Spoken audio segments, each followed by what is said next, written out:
Havendo número legal e invocando a Deus pela grandeza da pátria e a paz entre os homens, dou por aberta a sessão. Convido o nobre vereador Dr. Edson da Creatinina para proceder à leitura da ata da sessão anterior. Ata da 60ª sessão ordinária, em 4 de agosto de 2011. Presidência dos senhores vereadores Jorge Felipe, presidente, Ivanir de Mello e S. Ferraz, ambos a convite.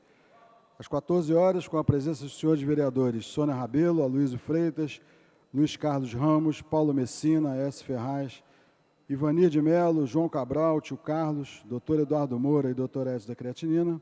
10. Assume a presidência o senhor vereador Ivanir de Mello, ocupa o lugar de secretário o senhor vereador Dr. Eduardo Moura, ambos a convite. Encerra-se a sessão às 16h10.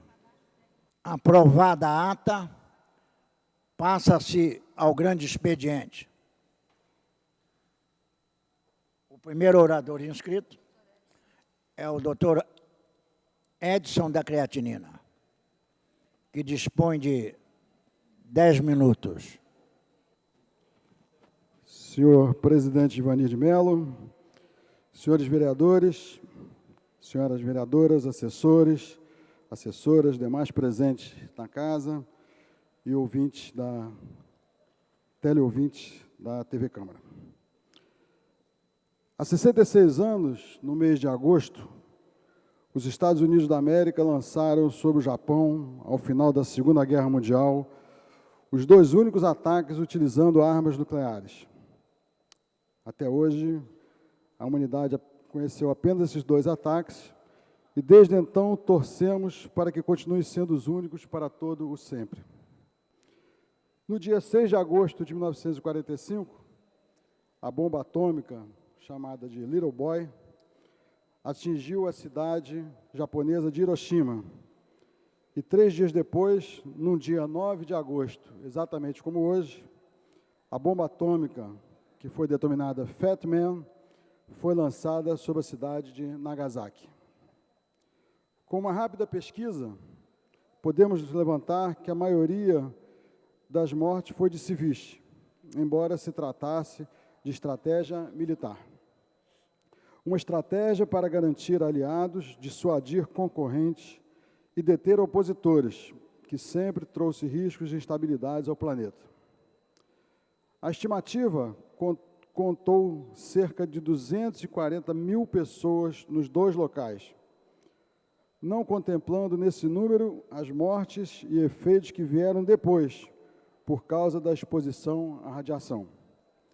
Um genocídio para o qual nunca houve qualquer julgamento.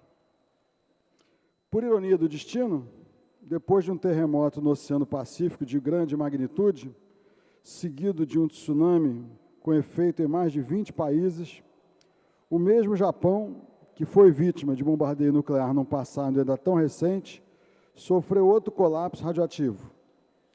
Uma de suas usinas, a central nuclear de Fukushima, meses após o devastador terremoto de 11 de março e tsunami, que devastou parte do país, ainda se soma a tragédia e é um desastre nuclear em curso, complicando a recuperação do país. Os reatores danificados pelo impacto das ondas e os tanques do combustível em Fukushima contêm cerca de 10 vezes mais combustível nuclear do que, por exemplo, o reator de Chernobyl, que explodiu em 1986. Nos 3 reatores avariados pelo tsunami, o combustível derreteu quase certamente, passando através do prédio do reator. Estruturas de contenção primária foram rompidas, explosões arrancaram a contenção secundária, os edifícios, as liberações radioativas continuam e o circuito fechado de refrigeração não foi restabelecido, obrigando a distribuição massiva de comprimidos de iodo para a população atingida numa tentativa desesperada de evitarem-se contaminações fatais. Uma grande quantidade de radiação, em uma escala comparável à de Chernobyl, já foi lançada para a atmosfera, terra e mar. Novas descargas continuarão, provavelmente, por anos. Mas enquanto o desastre de Fukushima atrai a atenção mundial atrasada para a insegurança do uso do nuclear como energia, provocando a reavaliação e protestos contra o seu uso em vários países, as mesmas implicações em armamentos continuam passando despercebidas. As reações nucleares produzidas nas Angras e Fukushimas e as das ogivas e submarinos são as mesmas, como são os produtos radioativos que são dispersos pelo vento, chuva e água, quando ocorrem os vazamentos. Eles não conhecem as fronteiras e causam o mesmo indiscriminado câncer e também deformações genéticas. Cada uma das 437 centrais nucleares do mundo e suas instalações com tanques de rejeitos e material contaminado associados são efetivamente enormes armas radiativas ou bombas relógios. Além disso, no mundo todo se calcula que existam mais de 20 mil ogivas nucleares. Como representante do Partido Verde, nesta casa, na data de hoje, sinto o dever de registrar tão tristes lembranças para mencionar ainda que nosso programa sempre defendeu, entre outros pontos, a renúncia definitiva a qualquer forma de utilização da energia nuclear para fins militares, o descomissionamento, que é o desmantelamento necessário, depois de sua vida útil, das usinas de Angra 1 e Angra 2, além da não construção de Angra 3, e da criação de uma Agência Nacional de Energia Nuclear para centralizar as atividades nucleares por nós admitidas. Reatores de pesquisa sob controle de agência reguladora internacional e da comunidade científica brasileira. Para finalizar, esse lamento da poesia de Vinícius de Moraes, para não nos deixar esquecer essa data. Pensem nas crianças mudas telepáticas. Pensem nas meninas cegas inexatas. Pensem nas mulheres rotas alteradas. Pensem nas feridas com rosas cálidas. Não se esqueçam da rosa de Hiroshima, a rosa hereditária, a rosa radioativa, estúpida e inválida. Nuclear, não, obrigado. O próximo orador inscrito é o nobre vereador Dr. Eduardo Moura, que dispõe de 10 minutos. Senhor presidente, senhores vereadores, vereadoras, funcionários da casa, assessores, eu gostaria de iniciar minha fala hoje a respeito de um tema que eu acho que interessa a todos nós que vivemos no município e no estado do Rio de Janeiro. Eu não consigo entender, tio Carlos, que nós tenhamos algum tipo de bem, seja ele qual for, e que, em determinado momento, queiram explorar esse nosso bem sem que nós tenhamos nenhum lucro em relação àquilo. Aquilo é nosso, pertence a nós, e as pessoas vão levar esse bem para outro local e quem sairá ganhando não seremos nós, no regime que nós vivemos, né? No regime capitalista. Isso está acontecendo em relação a um movimento que vem sendo tratado já há algum tempo, que é a questão do pré-sal. Nós temos, agora, algum tempo atrás, observado que após a descoberta do pré-sal, que é uma das maiores fontes de petróleo descoberta nos últimos 10 anos, de repente, tudo o que estava vigindo em relação aos royalties do petróleo e a participação especial que o Estado e o município do Rio de Janeiro dispunha, de repente estão querendo mudar essa situação de uma forma absurda e que vai prejudicar sobremaneira, né, a nossa população. Porque eu acho que tem muita gente pensando que isso só vai trazer transtorno para os empresários ou para determinada casta. Não é assim. Isso vai trazer transtorno para todas as pessoas do Estado e do município do Rio de Janeiro e Espírito Santo também, mas o nosso dever é defender os munícipes aqui do Rio de Janeiro. Eu fico abismado porque o pré-sal, ele vai trazer um transtorno, caso fique vigiando essa emenda IPSEM, de mais de 9 bilhões de reais.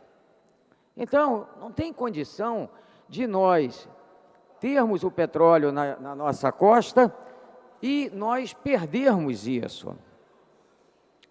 O pior é que esse petróleo, senhor presidente Ivanir de Mello, ele é um óleo mais leve que é oriundo desse petróleo e, consequentemente, é um óleo de melhor qualidade e que tem um valor maior. Mas, mesmo assim, eu acho que as pessoas, e mesmo alguns políticos ainda do nosso estado e do nosso município, não se deram conta que vai ser um transtorno muito grande para todos nós.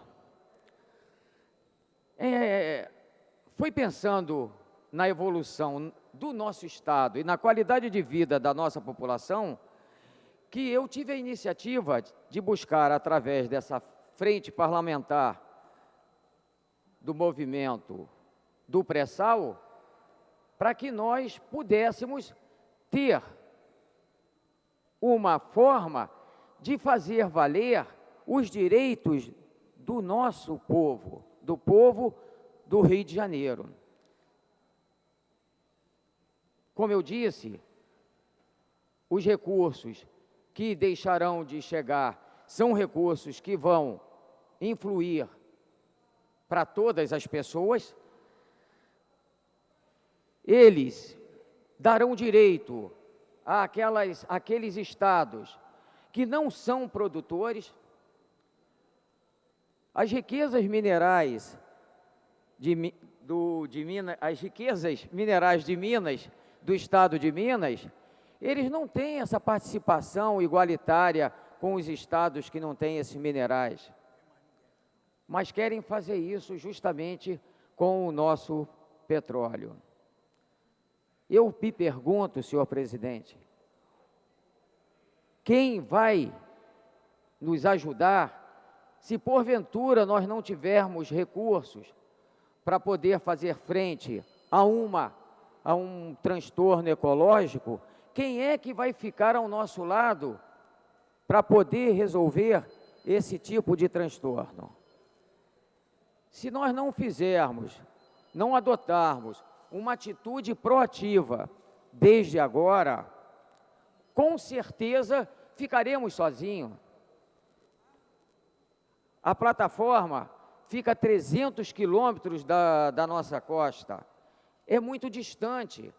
Não vai dar tempo de você, com agilidade, chegar até a esse local, até a essa plataforma, se houver um problema em uma dessas plataformas que estão aqui no nosso estado e próximo do nosso município.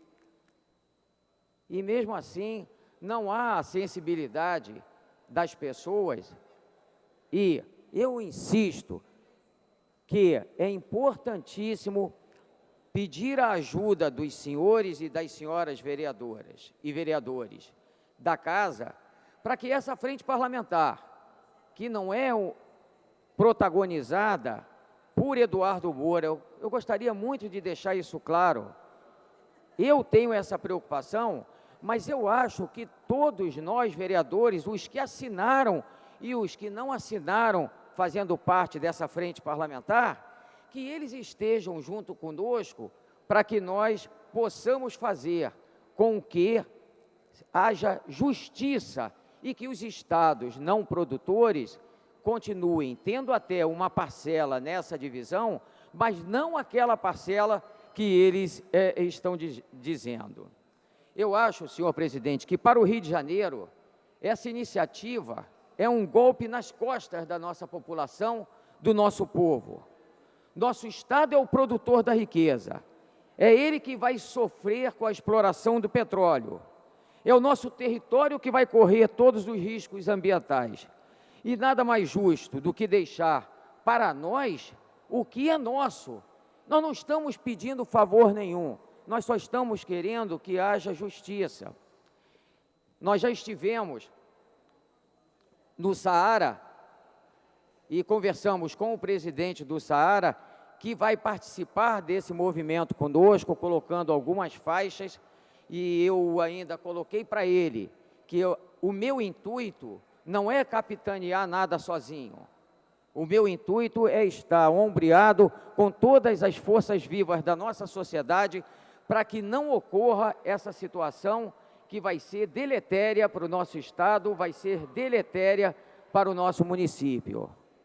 Nós não podemos permitir que isso ocorra da forma como está sendo proposto e sem que nós fiquemos sem adotar nenhuma atitude para que mudemos aquilo que esses governadores dos estados não produtores estão querendo fazer e estão investindo pesado para que isso ocorra. Estive também com o presidente da Associação Comercial e Industrial de Jacarepaguá, que se comprometeu a marcar uma reunião com os empresários daquela associação, para que a gente também possa chamar a atenção para esse tema, que é um tema tão importante e que nós não podemos deixar passar. De forma a fazer com que todas as pessoas do nosso estado e do nosso município possam estar junto conosco nessa luta pelos royalties e pela participação especial. O partilhamento vai ser muito ruim para a economia do nosso estado, para a economia do nosso município. Vai se refletir, e aí o nosso governador já falou sobre isso, vai se refletir inclusive nas obras que estão sendo idealizadas para a Copa do Mundo e posteriormente para as Olimpíadas. Então, se você ama o Rio, abrace essa causa conosco, é o apelo que eu faço. O pré-sal é nosso e os recursos provenientes dele também devem ser.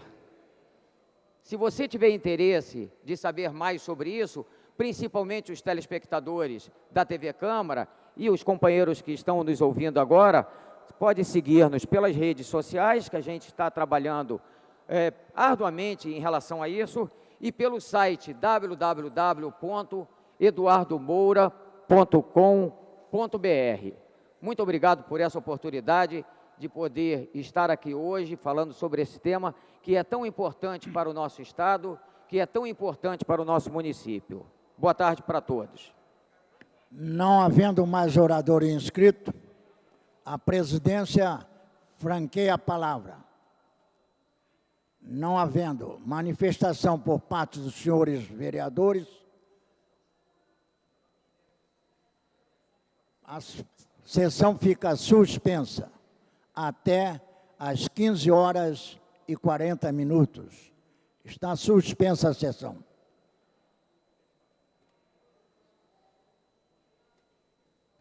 Está reaberta a sessão. Terminada a primeira parte do grande expediente, passa-se a segunda parte. O orador inscrito é a nobre vereadora Sônia Rabelo, que dispõe de 20 minutos. Senhor presidente, senhores vereadores que nos assistem, dos seus gabinetes, senhores assessores, especialmente servidores públicos dessa Casa Legislativa, que também estão nos assistindo, e servidores públicos em geral. Hoje eu vou falar sobre a proposta legislativa do PL 105, que foi encaminhada a essa Câmara e que pretende resolver ou equacionar mediante lei, o suposto déficit previdenciário dos servidores públicos. Como eu já disse aqui anteriormente, os servidores formam a base constante de prestação de serviços públicos à população do Rio de Janeiro. Os chefes do Executivo, nós, parlamentares, os cargos de confiança, que infelizmente são mais do que desejaríamos, entram e saem.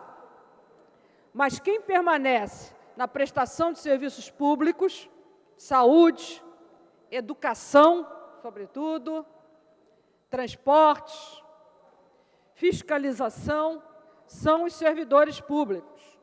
Assim como nesta Casa Legislativa, os parlamentares entram e saem, e quem mantém os serviços públicos dessa Casa são os servidores públicos efetivos. O problema previdenciário do serviço público, sem dúvida, é uma questão bastante delicada, que nem mesmo a União, nem o Estado do Rio de Janeiro conseguiu equalizar. E nós, no município, temos até um problema menor.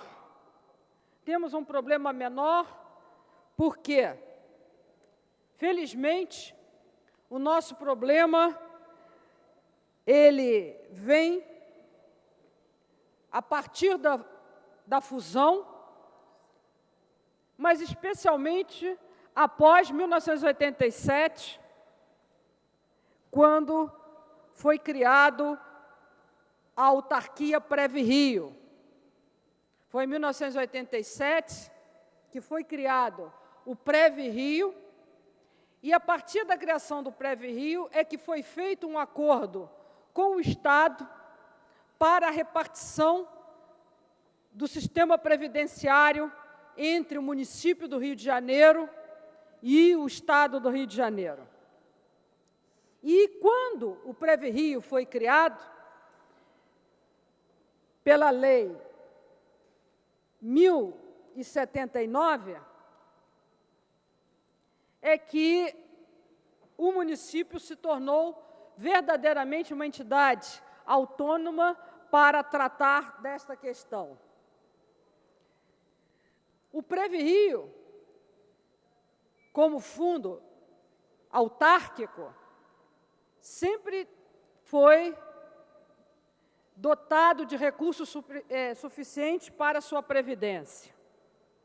Depois, no ano de 2001, foi criada um fundo previdenciário, o FUNPREV, através da Lei 3344, que, de certa forma, veio responder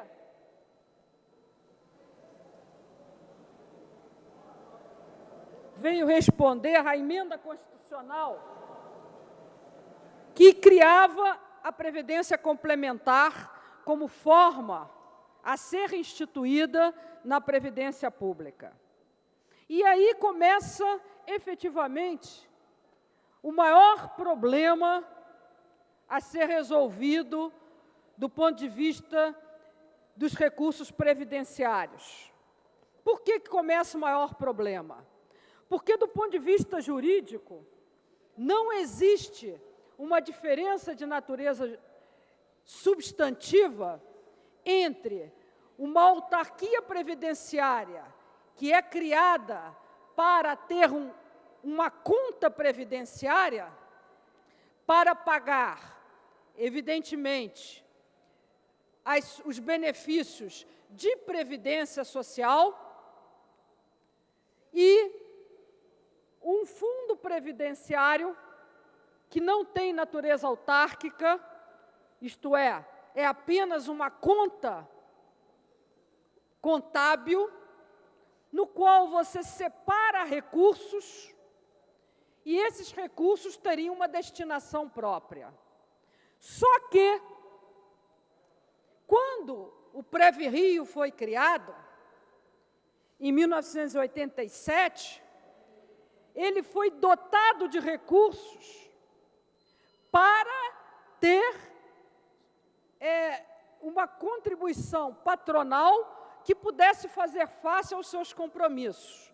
Só que, quando o Funprev foi criado, nem todos os recursos do Previ-Rio, que, evidentemente, estavam destinados a cobrir o déficit da Previdência Municipal, foram passados para o Funprev.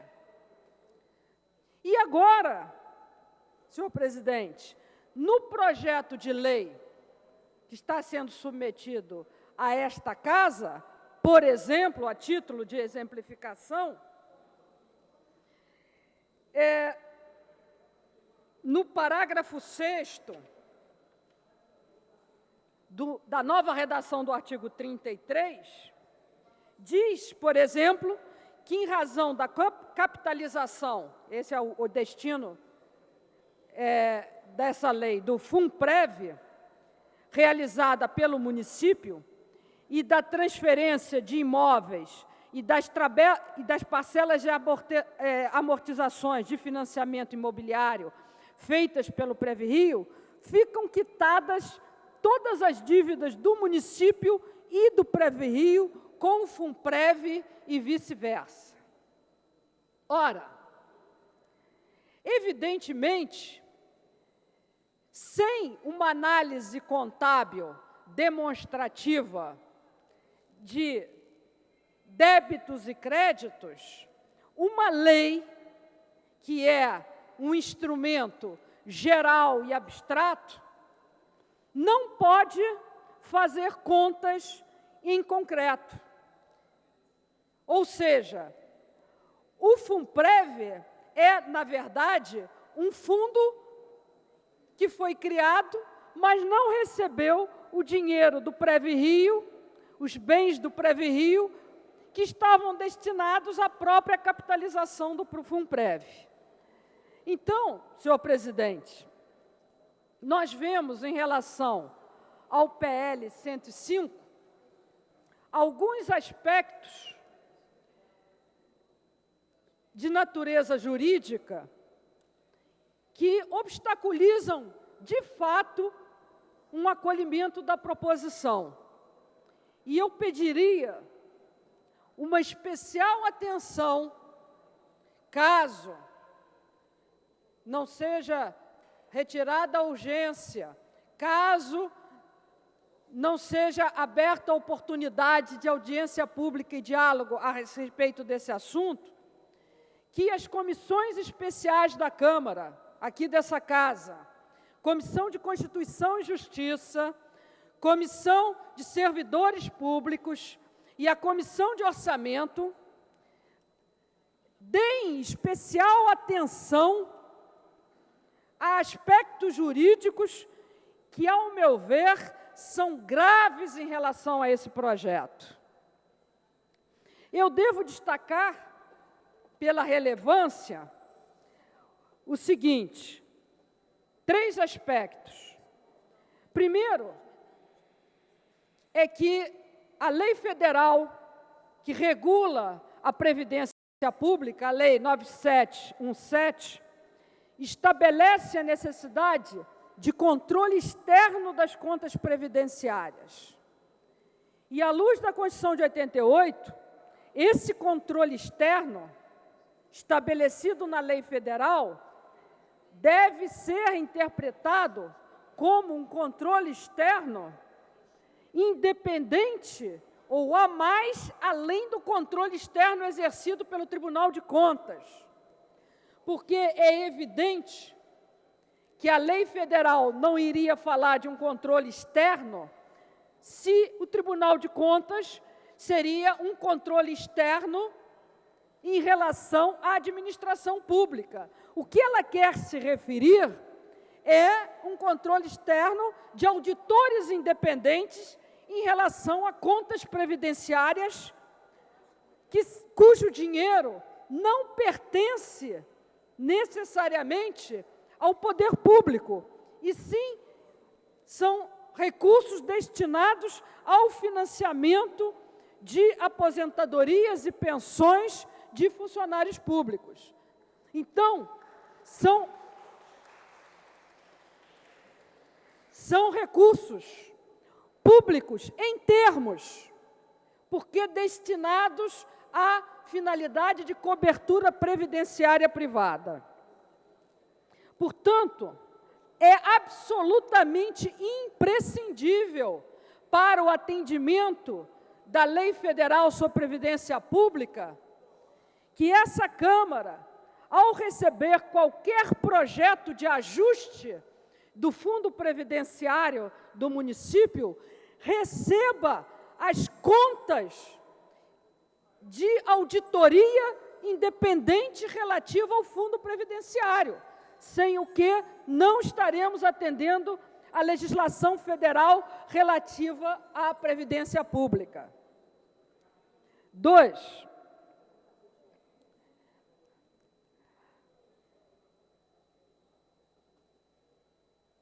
Pelo artigo 7º, parágrafo 2º da Lei 3344, é estabelecido que o Tesouro Municipal é o garantidor pelo pagamento dos benefícios previdenciários. Por que isso? E por isso mesmo, o PL 105 deveria estar acompanhado dos demonstrativos de dívida do Tesouro para com o PreviRio. Me parece que essa Casa Legislativa não pode examinar se existe débito ou não, se não existe débito, se não houver o demonstrativo financeiro acompanhado. Não pode aceitar de boca que existe um débito previdenciário. E mais,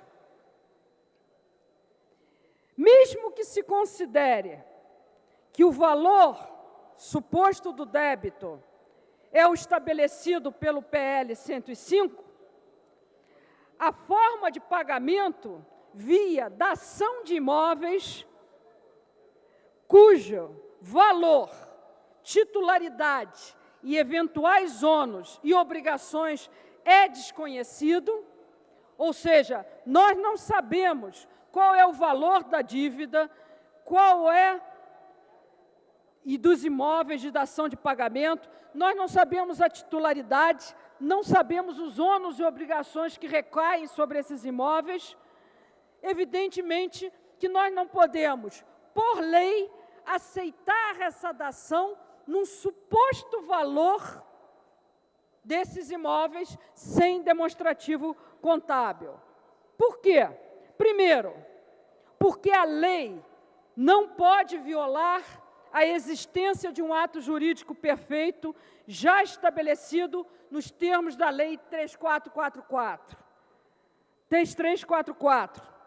estabelecendo de forma arbitrária a fixação do seu valor e um meio de extinção, por violar a garantia constitucional do ato juridicamente perfeito e do direito adquirido. Eu me explico. Se existe uma dívida da Prefeitura, do governo municipal, para com o Fundo Previdenciário, para com a Previdência Municipal, essa dívida é um ato jurídico perfeito, porque ela já se constituiu à luz da Lei Municipal 3344. E se ela já se constituiu, ela é um ato jurídico perfeito. Ora, uma lei posterior não pode dizer agora qual é a dívida, como ela vai pagar e como ela supostamente estaria liquidando um débito que ela diz ser qual é por lei e não por demonstrativo financeiro. Isto viola o direito adquirido dos servidores públicos e o ato jurídico perfeito instituído no regime jurídico da Lei 3344. Segundo, mesmo que seja ige da forma como será paga a dívida do Tesouro com o Prev-Rio e com o Profumprev, mediante da ação de imóveis, a lei não pode prefixar os seus valores para fins de abatimento do montante da dívida.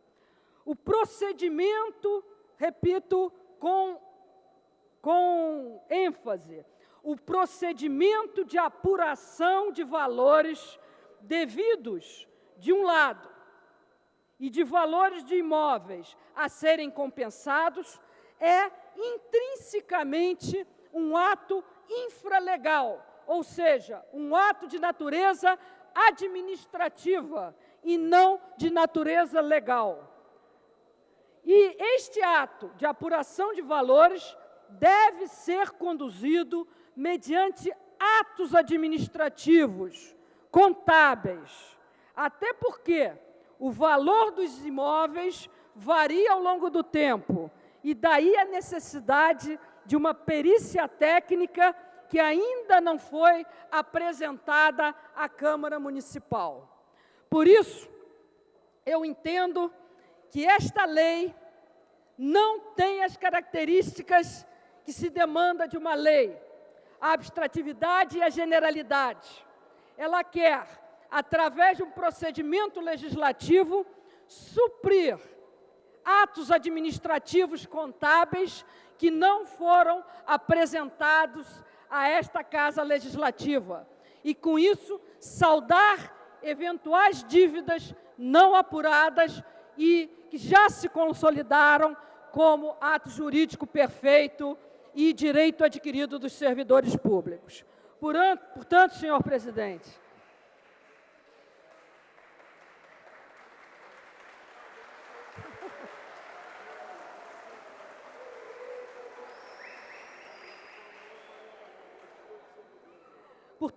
presidente, eu concluo dizendo que eu protocolei uma série de pedidos de informação a respeito de auditoria contábil, de relatórios de informação contábil e patrimonial, de relatório de auditoria independente, tudo acerca de informações de dívidas e de auditorias para consolidar e para verificar, do ponto de vista administrativo, o que a lei pretende resolver indevidamente por meio de ato legislativo. Peço, então, a especial atenção dessa Casa Legislativa para não cometermos o absurdo de, através de ato legislativo, resolvermos problemas contábeis que afetam profundamente o patrimônio de mais de 100 mil famílias de servidores municipais. Muito obrigada. Esgotado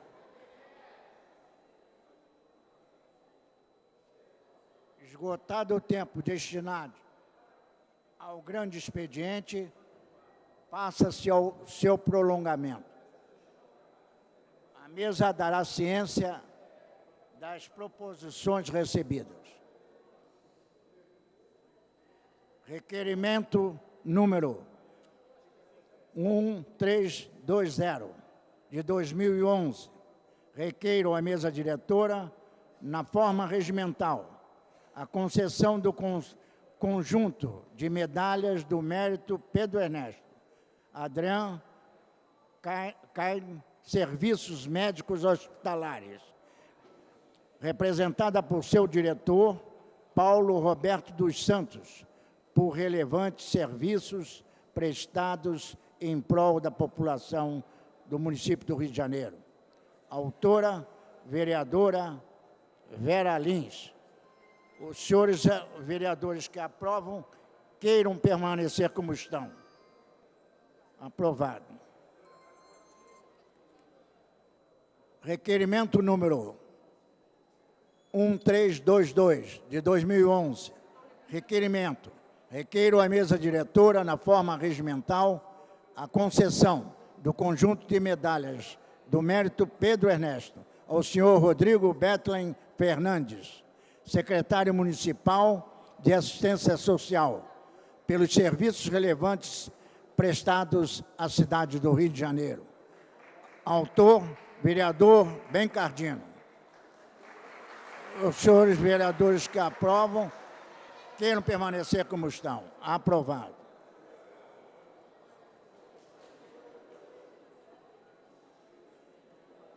Requerimento número 1323, de 2011.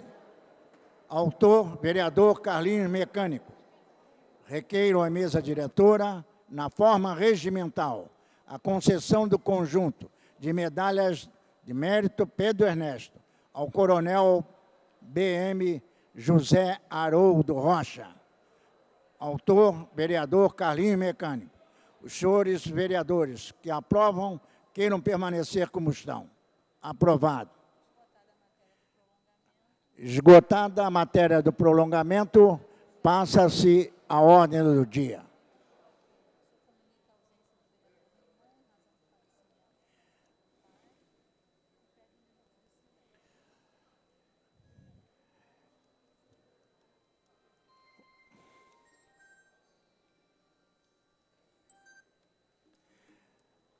A presidência informa o falecimento do pai do vereador Raymond, senhor José Santa Bárbara Rodrigues. Solicito 1 minuto de silêncio.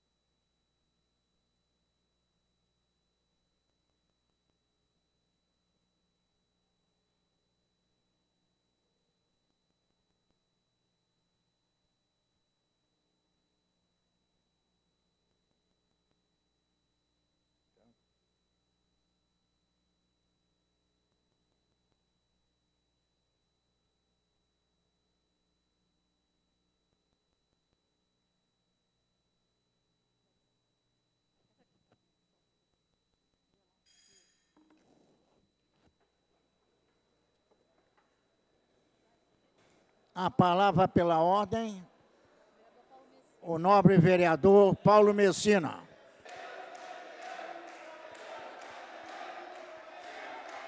A presidência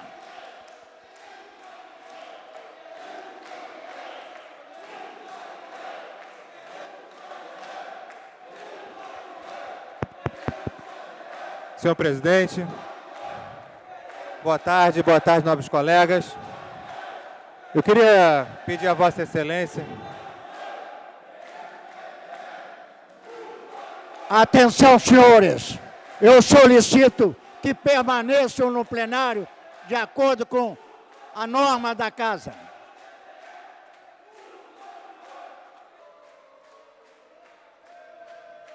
Atenção, senhores. Pela ordem, o nobre vereador Paulo Messina. Muito obrigado, Excelência, nobres colegas. Presidente, tendo em vista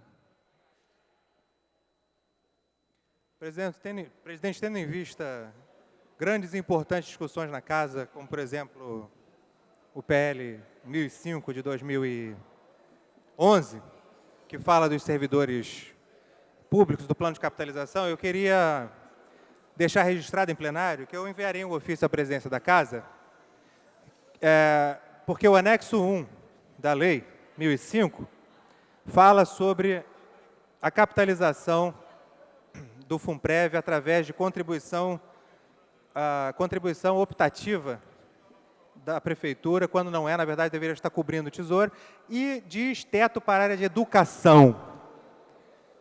Eu queria avisar a Vossa Excelência que está envolvendo uma Secretaria de Educação, pessoal de educação e possível contribuição, nova contribuição para dentro dos 25% da educação. Portanto, a Comissão de Educação e Cultura tem que ter a sua possibilidade de emitir o parecer para esse projeto. Enviarei ainda hoje um ofício à presidência desta Casa, solicitando que o projeto 1005 de 2011, que fala da Previdência, seja incluído, nele seja incluído também o parecer da Comissão de Educação, já que envolve aspectos da educação no município do Rio de Janeiro, principalmente no tocante ao orçamento anual da educação.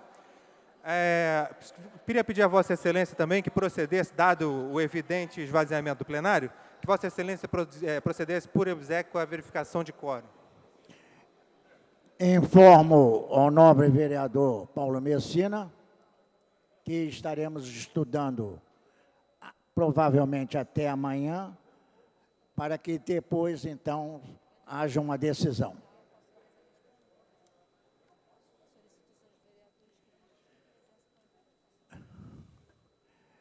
Solicito aos senhores vereadores para registrarem a presença para a verificação do quórum.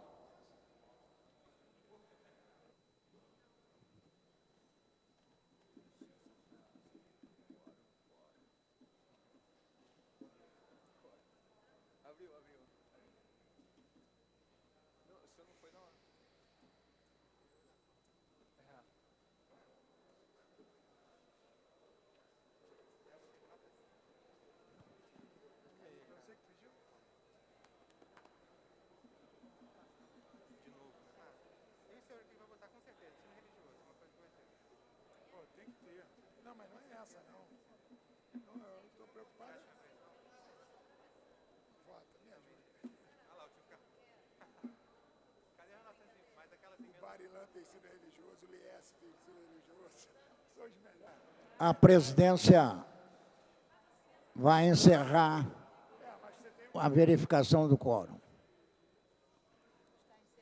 Está encerrada a verificação de quórum. Presentes na sessão, 39 vereadores. Presença verificada neste momento, 14 vereadores. Não há quórum para deliberar, nem para dar continuidade aos trabalhos. Vamos encerrar a sessão. Convoco sessão ordinária para amanhã, às 14 horas. Está encerrada a sessão.